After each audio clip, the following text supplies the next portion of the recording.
अस्सलामुअलैकुम, my name is Zeeshan Hussain और आप देख रहे हैं केमिस्ट्री टाइगर्स। तो आज हम पढ़ेंगे केमिकल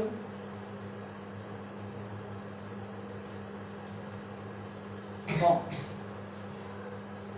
केमिकल बॉन्ड्स, तो बॉन्ड बेसिकली क्या चीज़ है? एक फोर्स के बॉन्ड जो चीज़ है वो एक फोर्स है, ठीक है, simple.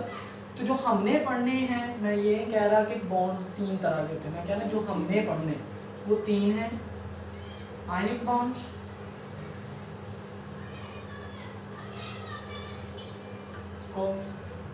Covalent bond and coordinate covalent bond. तीन तरह के हमने पढ़ने हैं: आयनिक, कोवलेंट, कोऑर्डिनेट, कोवलेंट। तो बेसिकली जो आज का हमारा टॉपिक है वो है आयनिक बॉन्ड।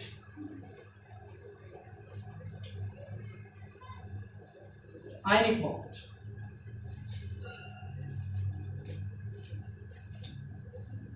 आयनिक बॉन्ड क्या होता है? आयनिक बॉन्ड होता है कि ये याद रखिएगा, ये एक मेटल और एक नॉन मेटल के दरमियान बनता है। मेटल और नॉन मेटल के दरमियान ये बॉन्ड बनता है, और ये दोनों के दरमियान जब मैं आपसे क्वेश्चन करूं कि एक मेटल और नॉन मेटल जब रिएक्ट करती हैं तो कौन सा बॉन्ड बनता है, तो आप कहेंगे कि कौन सा बॉन्ड बनता है जी? आयनिक बॉन्ड, आयनिक बॉन्ड बनता है, ठीक है जी।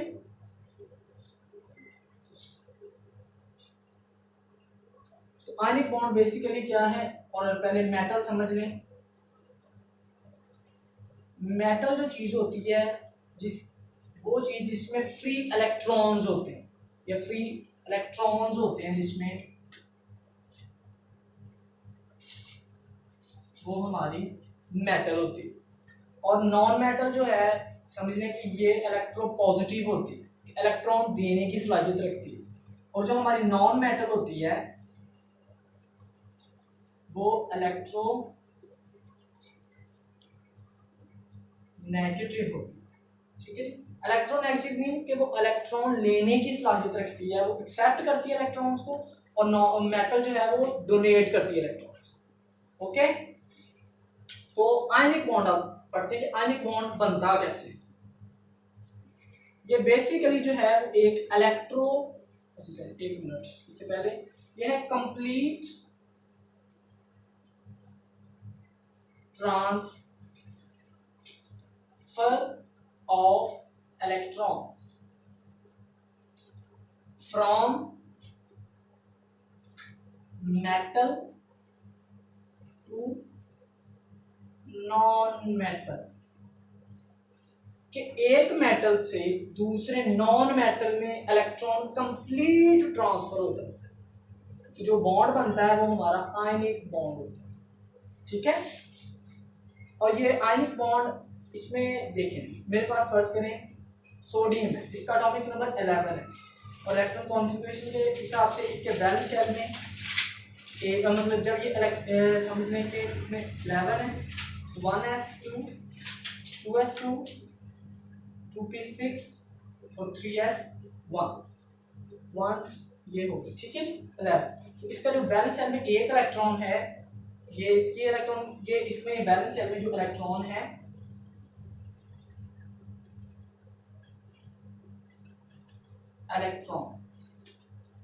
वो सिर्फ एक है, ठीक है जी। इसी तरह हमारे पास नॉन मेटल है क्लोरीन, इसका एटॉमिक नंबर 17 है, इसके electronic configuration 1s2 2s2 2p6 3s2 4 6 12 and 3p5। इसके जो वैलेंस शेल है ये भी 3 है, ये भी 3 है, तो टोटल हमारे पास 3 2 ये और 5 ये 7। हमारे पास जो वैलेंस इलेक्ट्रॉन्स होंगे वो बस 7 होंगे। तो आपको पता है कि जब भी कोई चीज़ है वो स्टेबल होना चाहती है, तो एटम्स दो तरीकों से स्टेबल होते हैं, दो रूल्स को ज़्यादा फॉलो करते हैं, ज़्यादातर जो है वो ऑक्टेट रूल को फॉलो करते हैं, और कुछ दो एलिमेंट जैसे हाइड्रोजन और हीलियम जो है वो डुप्लेट रूल को जो है वो फॉलो करते हैं। डुप्लेट रूल क्या है कि अपने वैलेंस शेल में 2 इलेक्ट्रॉन जो है वो लेके आना, वो हमारा डुप्लेट रूल है। और ऑक्टेट रूल है कि अपने वैलेंस शेल में 8 इलेक्ट्रॉन लेके आना, उसे हम कहते हैं कि ये हमारा ऑक्टेट रूल है। ठीक है, तो इसका जो हमारा बैलेंस फर्ज करें Na के अपना 1 इलेक्ट्रॉन दे दिया, तो ये Na पॉजिटिव बन गया और ये 1 इलेक्ट्रॉन बैलेंस में 1 है तो वो 1 ही देगा ना। जैसे ये इलेक्ट्रॉन क्लोरीन के पास जाता है, ये 1 इलेक्ट्रॉन क्लोरीन लेता है और इस पर नेगेटिव चार्ज आता है। ठीक है, और ये दो आपस में, ये पॉजिटिव चार्ज और ये नेगेटिव चार्ज है, फर्ज करें ये पॉजिटिव है ये नेगेटिव है। इन दो चार्जेस के दरमियान जो हमारी फोर्स होगी वो होगी इलेक्ट्रोस्टैटिक फोर्स। वो हमारी कौन सी होगी जी? Electrostatic force. ठीक है, ये बेसिकली हमारे पास जो है वो Na पॉजिटिव है और Cl नेगेटिव, और इनके दरमियान जो हमारी फोर्स है वो बेसिकली क्या है? Electrostatic force. Electrostatic force.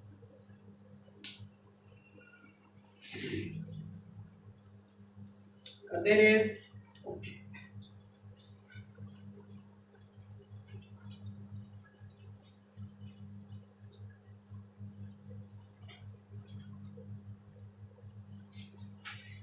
अच्छा जी, और एग्जांपल्स देखते हैं। हमारे पास MgO है। Mg हमारे पास मेटल है, इसके इलेक्ट्रॉनिक वैलेंस शेल में 2 इलेक्ट्रॉन होते हैं, इसकी शेल में वैलेंस इलेक्ट्रॉन 2 होते हैं। तो जब ये डोनेट करेगा तो Mg प्लस 2 और 2 इलेक्ट्रॉन्स निकलेंगे। ये जो 2 इलेक्ट्रॉन है और इसमें वैलेंस शेल में 6 इलेक्ट्रॉन होते हैं, तो ये 8 मुकम्मल करना चाहेगा। ठीक है ना। जैसे जी हम पढ़ते हैं, हम ज़्यादातर ये सोचते हैं कि हमने स्टेबल होना है, हमने पैसे कमा के एक अच्छी गाड़ी लेनी है, अच्छे मकान लेना है, जो है वो हम अच्छे मतलब के अपने आप को स्टेबल करना चाहते हैं। ठीक है, इसी तरह एटम्स है, वो भी अपने आप को स्टेबल करना चाहते हैं। तो वो किस तरह करेंगे कि 8 अपने वैलेंस शेल में 8 इलेक्ट्रॉन लेके आएंगे। ठीक है, इसके वैलेंस शेल में 2 थे, इसने 2 रिलीज कर दिए और आखिरी शेल में अब 8 रह गए हैं, वो स्टेबल हो चुका है। तो ये दो इलेक्ट्रॉन्स जो हैं वो पहुंचेंगे ऑक्सीजन के पास और इसके वैलेंस शेल में 6 हैं, तो ये डेफिनेटली 2 इलेक्ट्रॉन लेगा क्योंकि ये भी अपने आप को स्टेबल करना चाहता है। जब ये स्टेबल करेगा तो ये बन जाएगा और नेगेटिव। ठीक है जी, अब ये पॉजिटिव आयन है, ये नेगेटिव आयन है और आपस में रिएक्ट करके, ठीक है, ये हमारे पास आयन जो है वो इनके दरमियान फोर्स कौन सी होगी? Electrostatic force. कौन सी फोर्स होगी? Electrostatic force. जब भी ये मेटल है, ये नॉन मेटल है। ठीक है, जब भी मेटल जो हो और नॉन मेटल के दरमियान बॉन्ड बनेगा वो हमारा आयनिक बॉन्ड होगा, वो हमारा आयनिक बॉन्ड होगा। नेक्स्ट एक और एग्जांपल देखें, जैसे हमारे पास MgCl2 है। ठीक है जी, तो मैग्नीशियम के वैलेंस शेल में, क्योंकि ये सेकंड ग्रुप से बिलोंग करता है, तो इसके वैलेंस शेल में 2 इलेक्ट्रॉन होंगे, तो अपने 2 देना चाहेगा, ना कि वो 6 लेना चाहेगा। 6 वो कैसे लेगा? उसके वो 6 इलेक्ट्रॉन नहीं ले सकता। ठीक है, उसको ज़्यादा है, वो 2 उसको डोनेट करना आसान है, तो वो इजीली डोनेट कर देगा। ठीक है, तो वो 2 इलेक्ट्रॉन डोनेट करके, ठीक है जी, अब ये 2 इलेक्ट्रॉन है। अब क्लोरीन की वैलेंसी होती है 1, इसके वैलेंस शेल में 7 इलेक्ट्रॉन्स हैं, तो वो सिर्फ 1 इलेक्ट्रॉन कबूल करेगा, 1 क्लोरीन, तो 1 क्लोरीन 1 इलेक्ट्रॉन ले लेगा। ठीक है जी, तो वो बना देगा Cl नेगेटिव। 1 ही क्यों लिया? उसके 7 हैं वैलेंस शेल में, वो सिर्फ 1 ले सकता है। ठीक है, अब वो तो उसने 1 क्लोरीन ने 1 ले लिया, दूसरा क्लोरीन आएगा वो भी 1 इलेक्ट्रॉन ले लेगा, जो 1 इलेक्ट्रॉन बचा है, तो बेसिकली Cl नेगेटिव। तो ओवरऑल क्या बन जाएगा? Mg ये +2 और Cl नेगेटिव जो 2 हैं, ये और ये 2, इन दोनों के दरमियान एक फोर्स बन जाएगी जिसका नाम होगा इलेक्ट्रोस्टैटिक फोर्स। और ये एग्जांपल कौन सी है? Ionic bond. ठीक है जी। आइए बॉन्ड की और भी एग्जांपल हैं, जैसे NaCl हमने पहले लिख लिया है, KCl लिख लें, NaBr लिख लें। ठीक है जी, और भी बहुत सी हैं। तो आप ये सारी की सारी आयनिक हैं। इसमें कोई भी एक मेटल ले लें, दूसरी नॉन मेटल ले लें, तो हमारा जो होगा जैसे जी ZnO है, तो हमारा ये मेटल और नॉन मेटल के दरमियान। मैंने कहा कि आयनिक बॉन्ड वो बॉन्ड होता है जिसमें इलेक्ट्रॉन कंप्लीट ट्रांसफर कर जाते हैं, मुकम्मल तौर पे। देखेंगे इसमें से मुकम्मल तौर पे इलेक्ट्रॉन निकल गया है, ठीक है जी, वो दूसरे एटम में मुकम्मल तौर पर ऐड हो गया।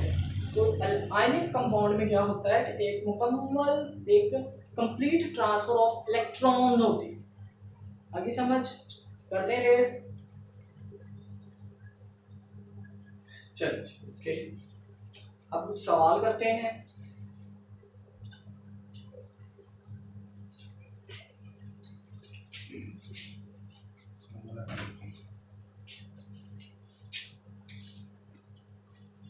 Why chlorine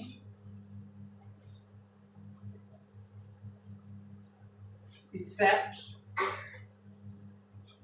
only one electron? कि क्लोरीन जो है वो हमारा एक ही इलेक्ट्रॉन क्यों एक्सेप्ट करता है?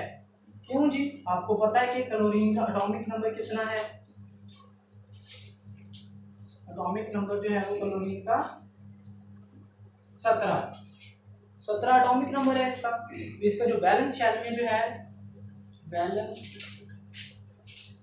इलेक्ट्रॉन जो है वो सिर्फ और सिर्फ मतलब 7 हैं। ठीक है जी, वैलेंस इलेक्ट्रॉन हमारे पास कितने हैं? 7 हैं। तो वो सिर्फ 8 पूरे करने के लिए एक इलेक्ट्रॉन ही लेगा, इसलिए वो सिर्फ एक ही इलेक्ट्रॉन कबूल कर सकता है।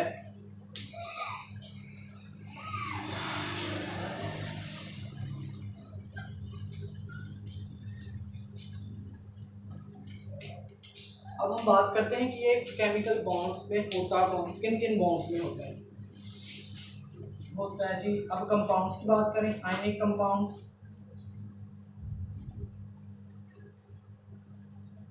आयनिक कंपाउंड्स, इसकी प्रॉपर्टीज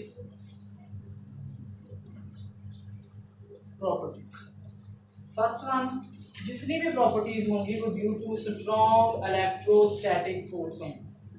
जितनी भी प्रॉपर्टीज हैं इन विच स्ट्रॉन्ग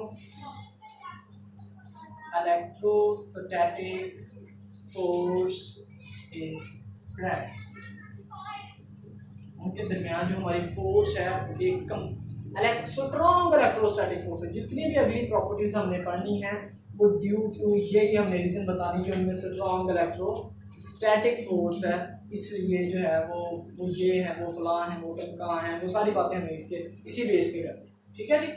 तो आपने याद रखना है आयनिक कंपाउंड के दरमियान इलेक्ट्रोस्टैटिक फोर्स कौन सी होती है? दो चार्जेस के दरमियान जो फोर्स होती है वो इलेक्ट्रोस्टैटिक फोर्स होती है। और आपको पता है जैसे Na ये पॉजिटिव है और ये Cl नेगेटिव है, तो इनके दरमियान जो फोर्स होगी वो इलेक्ट्रोस्टैटिक फोर्स होगी। ठीक है जी। Property number second, ionic compounds are generally solids. जो हमारे आयनिक कंपाउंड्स है वो जनरली सॉलिड्स होते हैं। ठीक है, सॉलिड क्यों होते हैं? सॉलिड्स क्यों होते हैं? क्योंकि इनके दरमियान एक स्ट्रॉन्ग इलेक्ट्रोस्टैटिक फोर्स है। इनके दरमियान स्ट्रॉन्ग इलेक्ट्रोस्टैटिक फोर्स है। भाई ये पॉजिटिव है, ये नेगेटिव है, इसको पकड़ के रखेगा, वो आयंस को पकड़ के रखेगा। जब वो पकड़ के रखेगा तो वो करीब करीब आ जाएंगे।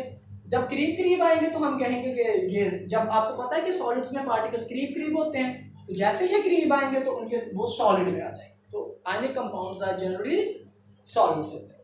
अच्छा, third one, ionic compounds conduct का मतलब गुजर जाना, गुजार देते हैं। Conduct electricity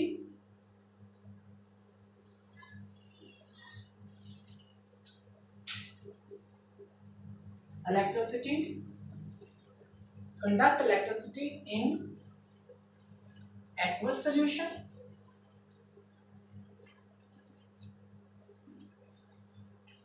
and in molten state। के आयनिक कंपाउंड है वो इलेक्ट्रिसिटी कंडक्ट करते हैं, शर्तें दो हैं। अगर वो हम सॉलिड, जैसे हमारे पास एक नमक का क्रिस्टल आ गया तो हम उसमें से इलेक्ट्रिसिटी गुजारेंगे तो नहीं गुजरेगी, ठीक है। इलेक्ट्रिसिटी जब भी गुजरती है तो ड्यू टू फ्री, या तो उसमें इलेक्ट्रॉन्स होने चाहिए या उसमें क्या होने चाहिए, फ्री आयंस होने चाहिए, ठीक है। तो इसमें आयंस जरूर हैं, आयंस हैं लेकिन फ्री नहीं है ना, उनके दरमियान स्ट्रॉन्ग इलेक्ट्रोस्टैटिक फोर्स है, ठीक है। तो जैसे हम एक्वस सॉल्यूशन का मतलब होता है किसी चीज को पानी में हल करके उसका सॉल्यूशन बना लेना, किसी चीज को पानी में हल करके उसका सॉल्यूशन बना लेना, वो हमारा होता है एक्वस सॉल्यूशन। और जब हम किसी चीज को एक्वस सॉल्यूशन में, पानी की एक प्रॉपर्टी है उसे बोलते हैं डाई इलेक्ट्रिक, ठीक है जी, जो आयंस के दरमियान फोर्स को कम कर देती है, ठीक है जी। तो जैसे हम उसका एक्वस सॉल्यूशन बनाते हैं तो वो आयंस की फोर्स को अलग अलग कर देती है, जब वो अलग कर देती है तो वो फ्री स्टेट में बन जाते हैं, ठीक है। बाद में क्या होता है, वो फ्री आयंस बन जाते हैं और फ्री आयंस में आपको पता है इलेक्ट्रिसिटी गुजर जाती है इजीली, ठीक है। अब मॉल्टन फॉर्म, मॉल्टन फॉर्म आपने उसको इतना पिघला देना है, उसको मतलब मेल्ट कर देना है तो अभी उसमें आयंस फ्री हो जाएंगे। जब वो आयंस फ्री हो जाएं तो आप उसमें से इलेक्ट्रिसिटी इजीली कंडक्ट कर सकते हैं, ठीक है जी। कर ले नोट।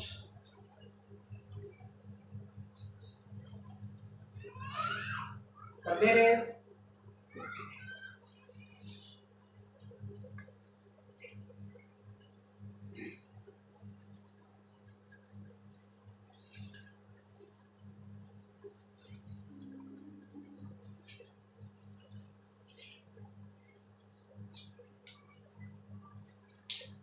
अब हम स्ट्रक्चर बनाना चाहते हैं NaCl। हमारे पास अच्छा एक प्रॉपर्टी और है, ठीक है। जैसे इसका मेल्टिंग पॉइंट की बात करें हम, melting points and boiling points. भाई इनमें फोर्स कौन सी है, इलेक्ट्रोस्टैटिक, वो एक मजबूत फोर्स है, ठीक है जी, आयंस को पकड़ के रखती है। जब आयंस पकड़े रखेंगे तो इसमें कौन सी स्ट्रॉन्ग है फोर्स। जब आपको पता है कि किसी चीज में स्ट्रॉन्ग फोर्स हो उसको वीक करने के लिए हमें ज्यादा फोर्स देना पड़ती है, ज्यादा एनर्जी देना पड़ती है, तो इसके लिए इसलिए स्ट्रॉन्ग फोर्स, ठीक है जी। तो उसमें जो हमारे पास नेक्स्ट इसके मेल्टिंग पॉइंट और बॉइलिंग पॉइंट क्या होंगे, हाई होंगे। Melting point and boiling point, boiling point and melting points, ठीक हो गया। अब हम स्ट्रक्चर बनाते हैं NaCl का, ये उसका बेसिकली स्ट्रक्चर कैसे होता है, ठीक है जी। सबसे पहले बेटा आपने ये क्यूब बनाना है,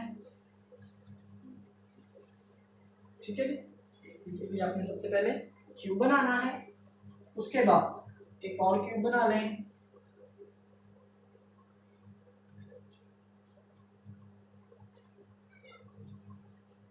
ठीक है। इसको आपने इससे और इसको इससे, इसको इससे, इसको इससे जो है वो आपने स्ट्रक्चर कर दिया, ठीक हो गया। अब ये कॉर्नर्स हैं उनको साथ साथ फिल करते रहें, ये कॉर्नर फिल किया, ये किया है, ये कॉर्नर है, ये कॉर्नर नहीं है, ये ऐसे है, ठीक है। बेसिकली ऐसे है तो आपको दूर से नजर आ रहा होगा कि ये ऊपर से गुजर रहा है, ठीक है, लेकिन ये कॉर्नर नहीं है, ये हमारे कॉर्नर थे जिसको हमने फिल कर दिया। उसके बाद आपने इसके सेंटर से इस सेंटर पे जाना है, इसको इस सेंटर पे, इसको इस सेंटर पे और इसको इस सेंटर, ठीक है। अब इनको भी साथ साथ फिल कर लें, समझ आ गई। उसके बाद इसको थोड़ा सा टेढ़ा और सबसे स्टार्ट वाली लाइन से सबसे एंड वाली, सेकंड पे सेकंड, फर्स्ट पे फर्स्ट, इसको ऐसे, इसके कॉर्नर्स भी आपने फिल कर देने हैं साथ साथ, ठीक है जी। उसके बाद यही काम आपने यहाँ से स्टार्ट करना है, ये सबसे एंड पे, सेकंड पे, फर्स्ट, ऐसे हो गए, ठीक है। और आपने ये कॉर्नर जो है और ये आपने एक स्ट्रक्चर बन जाएगा, ठीक है। और ये हमारा आयनिक NaCl का स्ट्रक्चर बन गया, NaCl, ओके।